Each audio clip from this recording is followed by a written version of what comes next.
Hey guys, welcome back to Six Hearts on Six Acres, and welcome if you're new here. I'm so glad to have you. My name's Bree, and I am in the kitchen again tonight.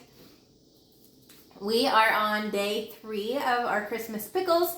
Plus, I just went and picked the garden and kind of just got a basket of randomness, quite a bit of food. We're towards the end of our summer garden.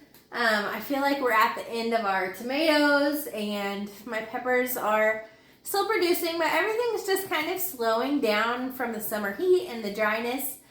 Hopefully it'll pick back up once the temperatures cool down a little bit and we can start to get a little bit more rain. Fingers crossed.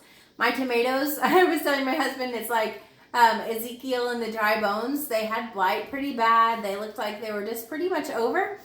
And in the last 2 weeks, they have exploded with new growth and tons of blooms.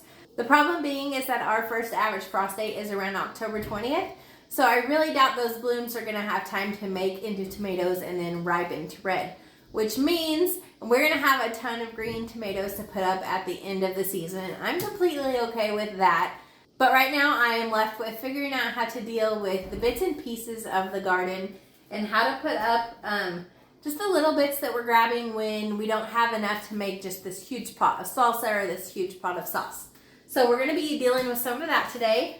And then also yesterday, we keep putting off these peppers.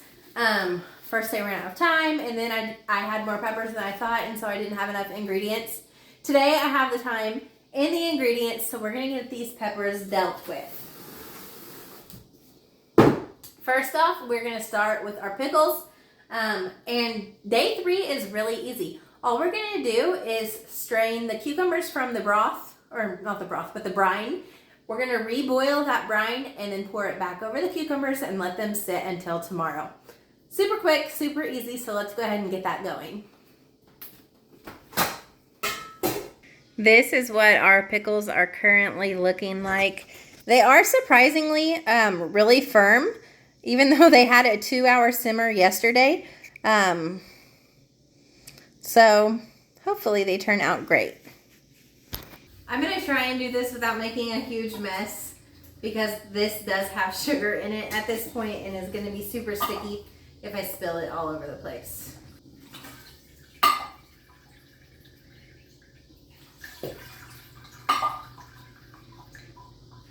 I am a little bit concerned. I'm obviously following a recipe, but there seems to be much more cucumbers than there does brine. And so I'm curious, when I can this up, I feel like I'm not going to have enough brine to cover all of my cucumbers. I'm thinking about adding some brine to this tonight and just making a little bit more to make sure that I don't have to throw any of my cucumbers out, because I would not be very happy after this long process of what we're on day 3. Actually, we're technically on day 4 because I had to add a day because of my schedule. But anyways, I don't want to waste any of these cucumbers, so I think I'm going to make a little bit of extra brine.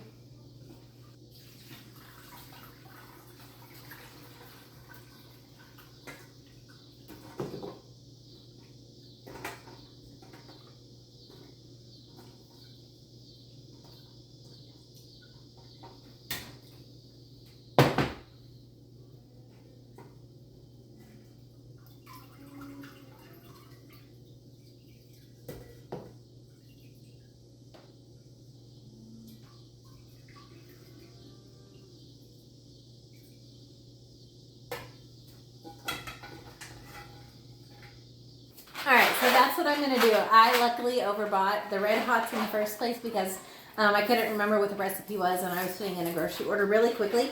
So I am just going to double the brine.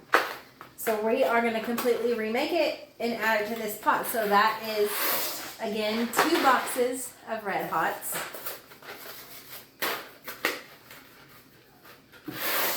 $10 cups of sugar. I sent my husband to Walmart today. Look at this.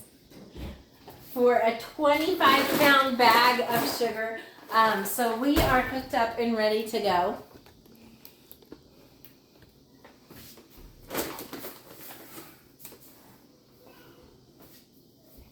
And then 3 cups of vinegar and 3 cups of water.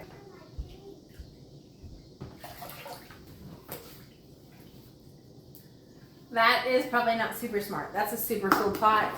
But I was already in it when I realized I was going to be overfilling. So we are just very carefully going to cook this and pray that it doesn't boil over and make a giant sticky mess.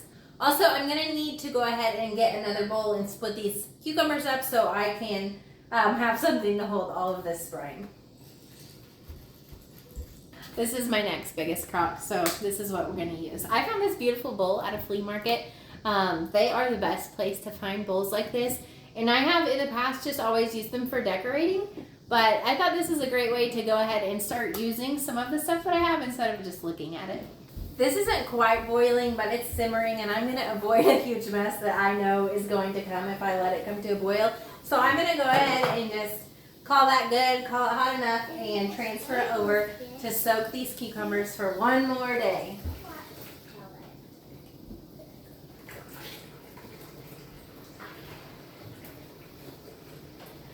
Hey Mom, do you want me to flip them upside down or right side up? Upside down is fine, thank you. Oh, but I wanna have one of those in my lunchbox. They're good. You need this yet? Next up is taking care of these peppers.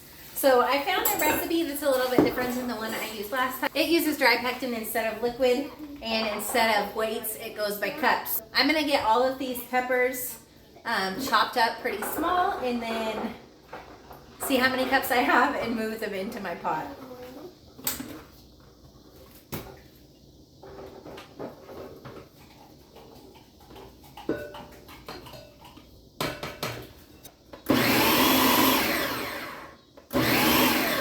Look how pretty this jelly is going to be. Is that not the most beautiful color?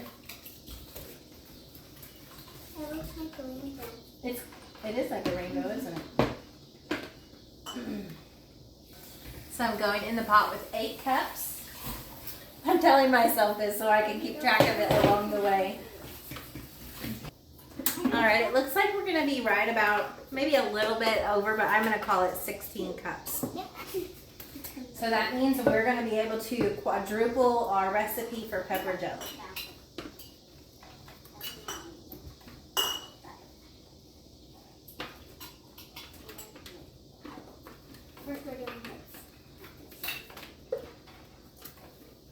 If you know me and you're wondering what's for Christmas this year, it's probably this.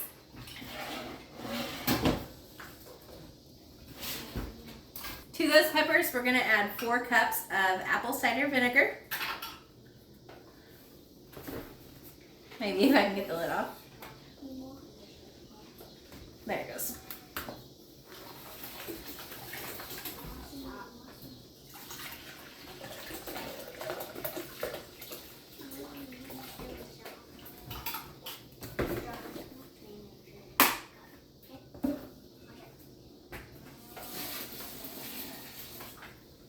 Packages of powdered pectin. I use this Sure Gel kind.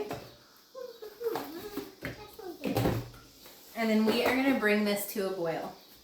When you're using powdered pectin, you add it before you add the sugar.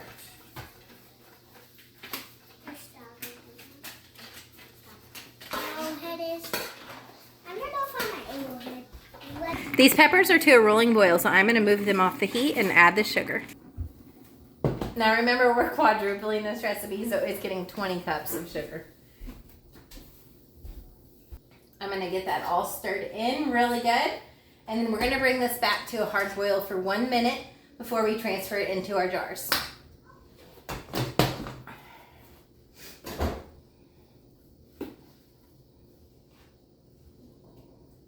The pepper jelly is boiling, so we're going to give this 1 full minute, and then we'll get it transferred into our jars.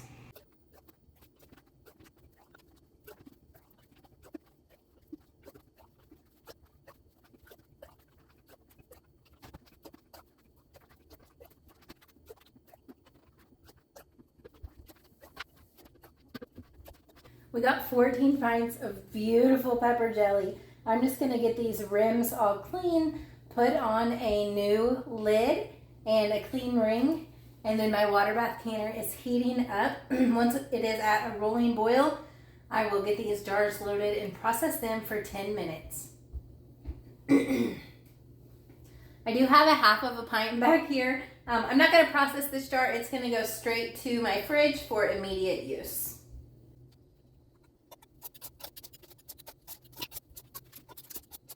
Look how pretty this jelly is. The water is boiling, so jars are going in. I wanted to show you really quick on this pepper jelly. These are the ones that I haven't processed yet, but you see all of the peppers are at the top and it's mainly jelly at the bottom. When you take these out of your canner, let them set for like 10 to 15 minutes, and then you're just going to, obviously they're going to be very hot, so use your ball grabber and use a towel, but you're just going to spin them around, turn them upside down, and incorporate those peppers so they then will be mixed evenly throughout your jelly and not just on the very top layer. Last batch of jelly is finished. My arm accidentally bumped one of the jars sitting here and it fell to the floor and the lid came off and jelly dumped everywhere, so I'm gonna have a sticky floor for the next 6 months probably. We are all finished for the night. We got quite a bit done today. I decided what I'm going to do with most of this, and it's going to be tomorrow, so you're going to have to come back. But I'm going to make some stuffed pepper soup. I was inspired to do that by this bell pepper. It's huge. Look at it. I think it's the biggest one I've grown ever. But I have lots of bell peppers and lots of tomatoes and a very prickly eggplant. That's not going to go in the soup. We're just going to eat this fresh. But lots of goodies here. We're going to eat as many of them fresh as we can. I was watching a video from Jess on Roots and Refuge the other day, and she was talking about how she was going to change next year kind of her style of growing and focus more on fresh eating and less preserving. And while I'm not necessarily doing that because I really like the aspect of preserving and putting away and being able to eat it all year long, I also really love to eat as much as possible fresh. So I try and throw as many veggies into every single meal as I can. So this basket actually won't last our family very long. We're probably going to eat this okra in the morning with our eggs, probably a few of the peppers as well, maybe even some zucchini. I like to just mix it into all of our meals. So anyways, that is the plan. That is what we're going to be doing. Make sure to come back next time. Thank you though so much for being here with me in the kitchen as I continue to work. It's a lot more fun to do this with you guys than it is just by myself. So I appreciate you being here very much. Make sure to come back tomorrow. It's going to be tomorrow, I think. Make sure to come back tomorrow for our stuffed pepper soup and whatever else. Oh, and the last day of the pickles. Finally. So I will see you then. Until next time, may God bless.